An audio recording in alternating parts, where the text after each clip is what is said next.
मंगलवार की सुबह है, हफ्ते का डे 2 और आज मंगलवार है तो निफ्टी 50 के वीकली कॉन्ट्रैक्ट्स की एक्सपायरी की हम सबको करनी है तैयारी।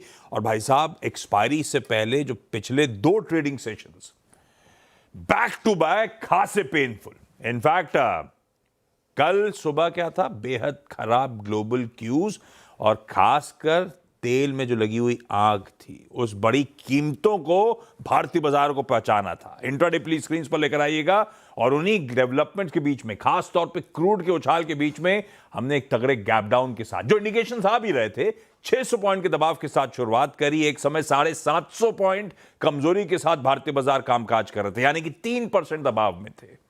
और उसके बाद जैसे जैसे सेशन प्रोग्रेस करा, कुछ लोअर लेवल से रिकवरी प्ले आउट हुई, तो वो 750 पॉइंट वाला निफ्टी फाइनली 425 पॉइंट दबाव के साथ बंद हुआ, यानी कि तकरीबन 325 पॉइंट के आसपास की, कह लीजिए 325 पॉइंट संभला। पर हां, वो रिबाउंड में ऐसा कोई बहुत स्ट्रॉन्ग फॉलो थ्रू ऐसा तो नहीं कह सकता मैं, लेकिन गिफ्ट निफ्टी के संकेत आपकी स्क्रीन पर हैं।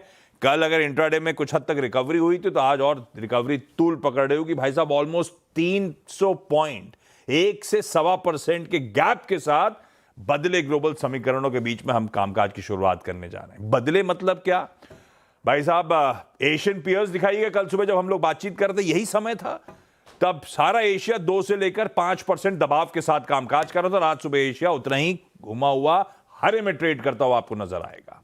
यूएस के मार्केट्स कल, वैसे डाउ फ्यूचर्स में इंट्राडे में रिकवरी प्ले आउट हो रही थी, पर फिर भी जब हमारी 3:30 बजे सेशन की समाप्ति हुई थी, तीनों बेंचमार्क्स 1-1%, तकरीबन 1-1% के दबाव के साथ थे। हम 1% दबाव डाइजेस्ट करके गए। एक्चुअल सेशन में आधे से 1.25% की मजबूती थी और आज सुबह के फ्यूचर्स स्पष्ट पड़े हुए हैं, तो हैंडओवर यूएस का भी बढ़िया है। एशियन पीयर्स अच्छा कर रहे हैं, बल्कि तब और आपकी सेकंड प्लेट भी प्लीज यहीं पे दिखा दीजिएगा। पहली प्लेट दिखा दीजिए, वो इक्विटी का हैंडओवर आपकी स्क्रीन पे, कहां फ्यूचर्स छोड़े थे, कहां तेजी के साथ मिले हैं। एशिया अच्छा कर रहा है तो सेंटिमेंट वैसे ही सुधरे हुए हैं, और दूसरी तरफ प्लेट फ्लिप होगी तो बाकी variables at play. Dollar index वाकई कूल ऑफ होने की कोशिश करता हुआ आपको नजर आएगा, लेकिन ज्यादा इंपॉर्टेंट हमारे लिए सब छोड़ दीजिए, वो कच्चे तेल पे चले जाइए सीधे। ब्रेंट के भाव कल हमने क्लोजिंग पे 102 पे छोड़े थे, इंट्राडे पे 119 देखा था, तो 119 वाले 89-90 यानी कि 25% कच्चा तेल कल और आज के बीच में कूल ऑफ होता हुआ। जिसने दर्द दिया था आज वही दवा दे रहा होगा।